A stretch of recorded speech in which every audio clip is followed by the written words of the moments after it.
Buena gente, ¿cómo están? Bienvenidos sean a Jurassic Park y a mi canal, yo soy Javi, estamos aquí de regreso en esto que estamos haciendo, el análisis de las películas, los por qué son tan buenos o no son tan buenos, y ya haciendo como una terminación, ¿no? Porque esta es la última que vamos a analizar. Es decir, está la nueva Rebirth, esta, que sé yo, que esa no la vamos a analizar porque es nueva, recién salió.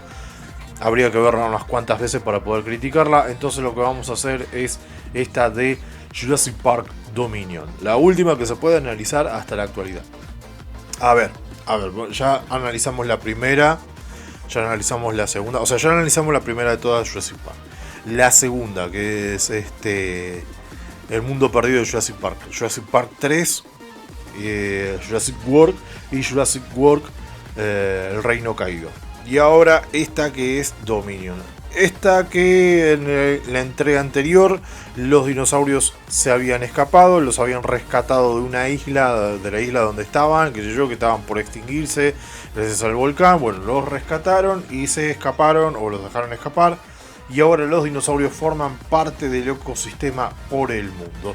No solamente esto, sino que muchas empresas han capturado a los animales y han traído nuevas especies, ¿no? Nuevas mejoras, nuevos cambios, nuevo esto.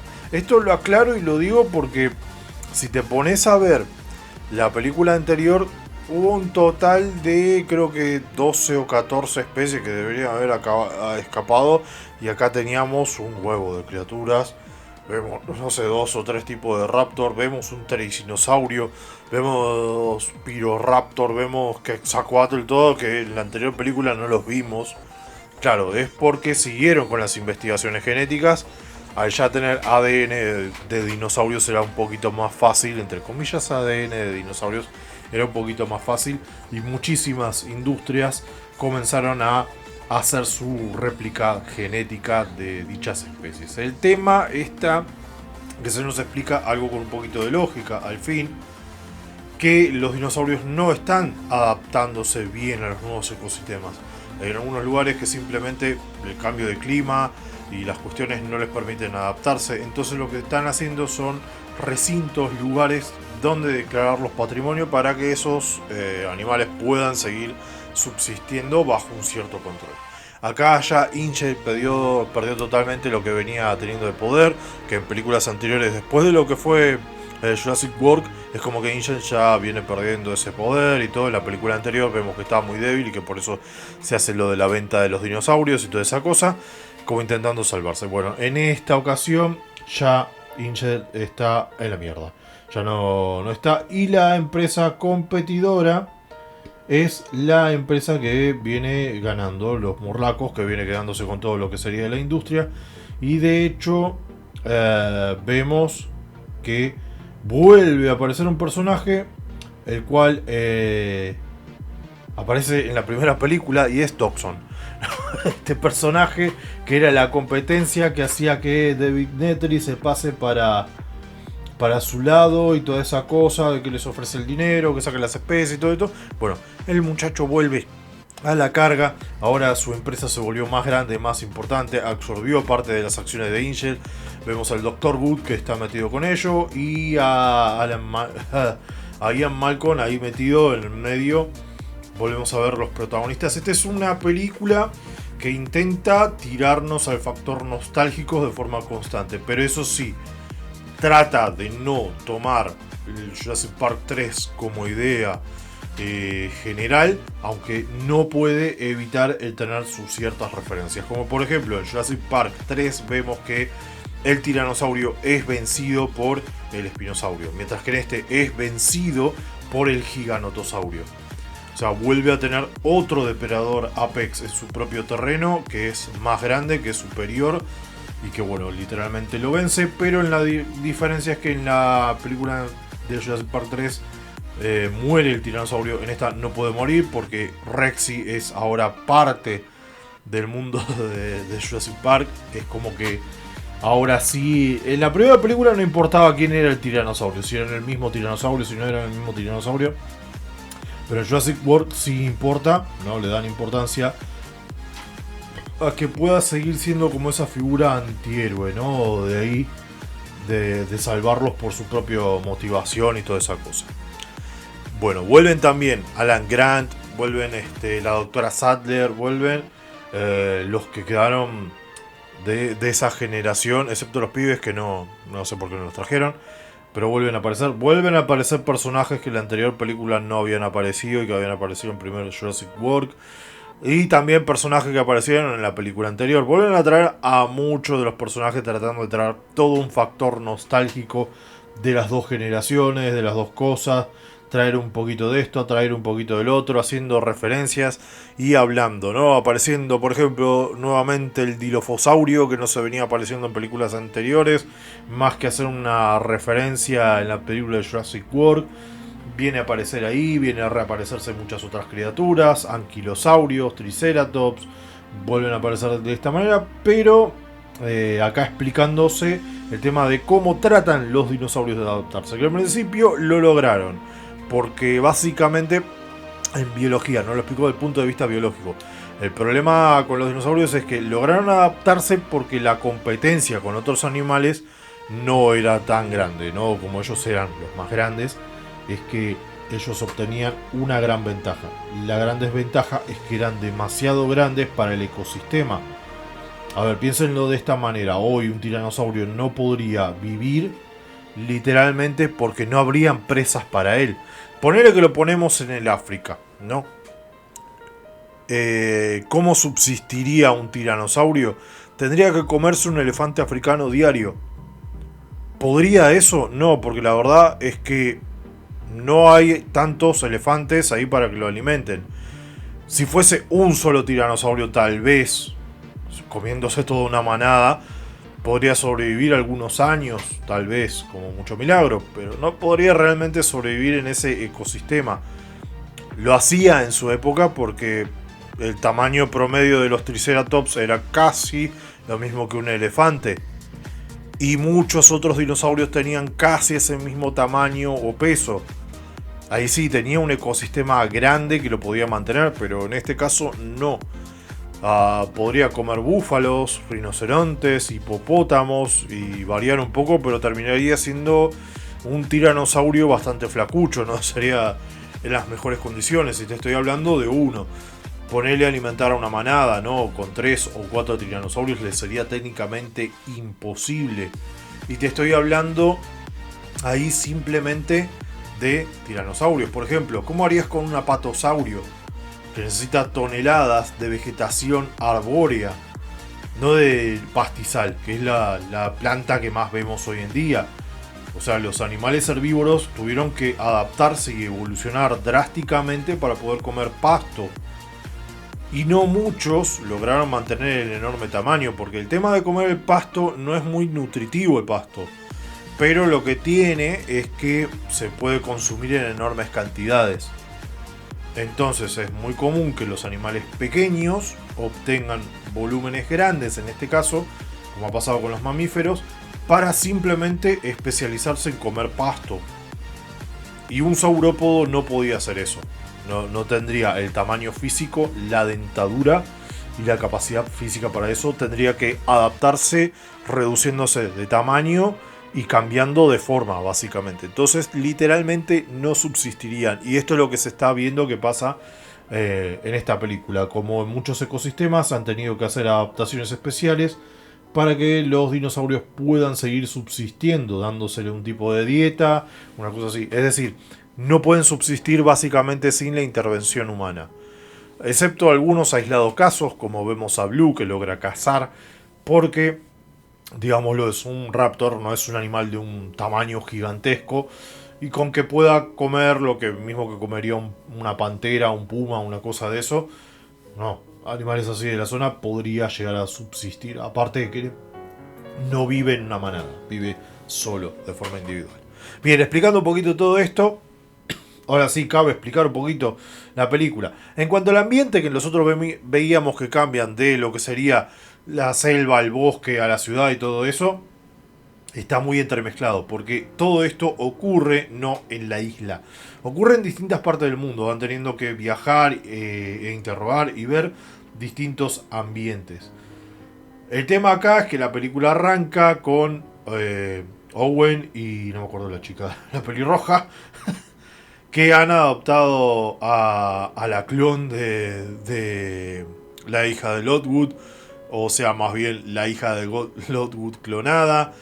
Que bueno, acá se nos termina planteando que el asunto era un poquito diferente y que el motivo por el cual es hija de la hija de Lockwood es porque la llevó en su vientre. Que vuelvo a repetir que de la forma, a ver, que podemos decirlo poética, sí, podría ser la madre, pero genéticamente es la hermana, no es la madre.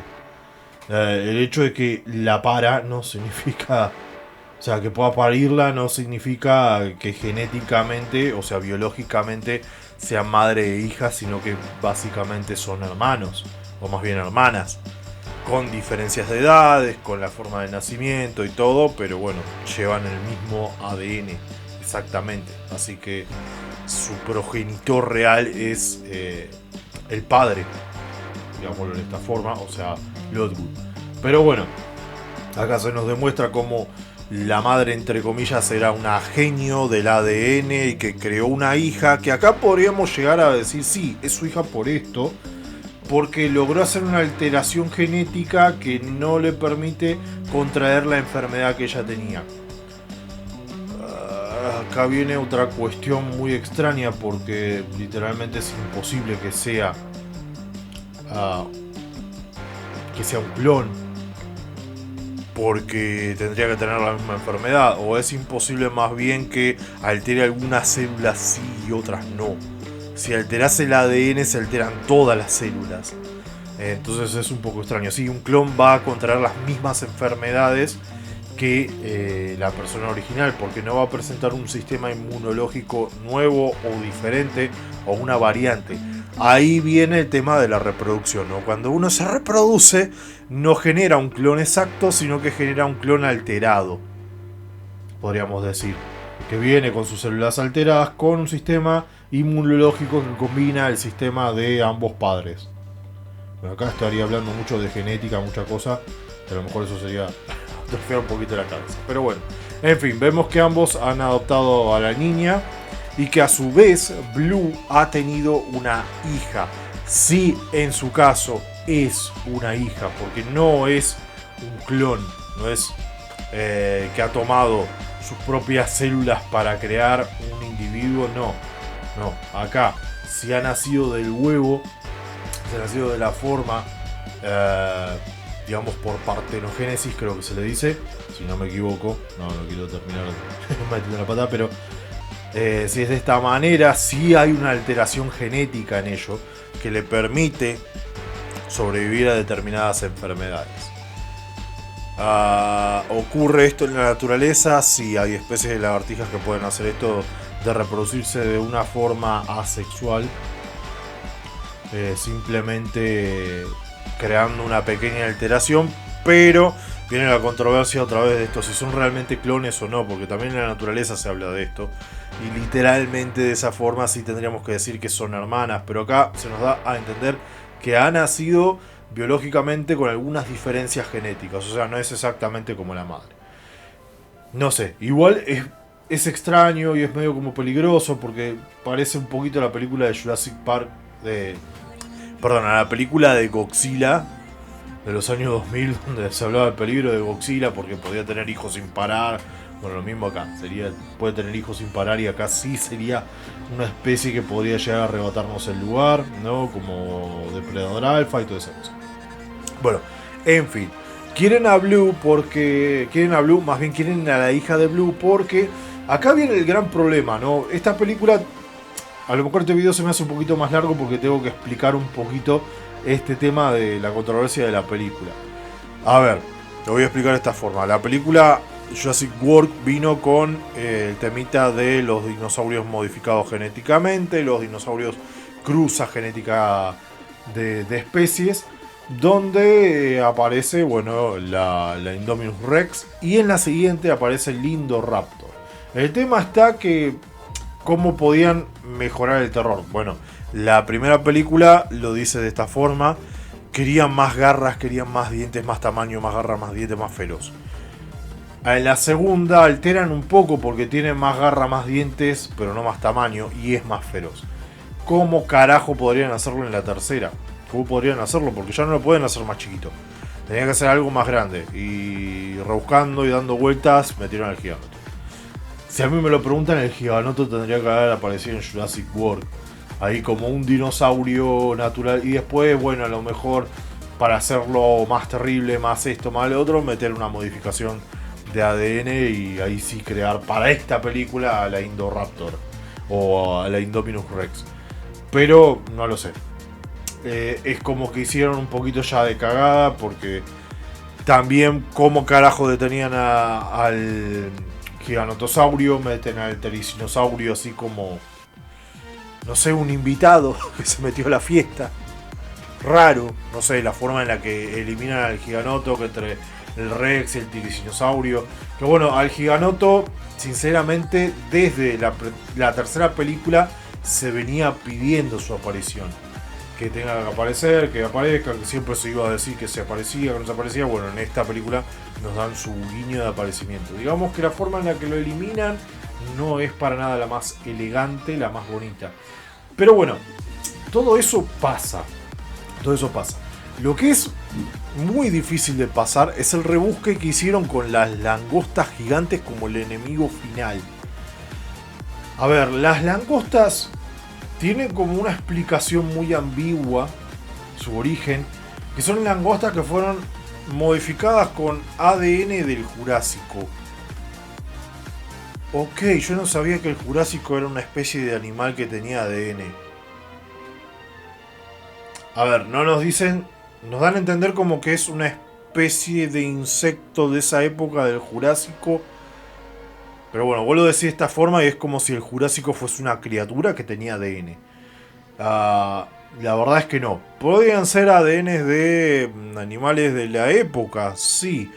Pero si se trata de insectos en esa época, no era mucho más grande que lo que tenemos ahora. Habían algunas especies de libélulas y de meganeuras que sobrevivieron hasta el final del periodo Cretácico, pero no eran las meganeuras que habíamos visto en el Carbonífero.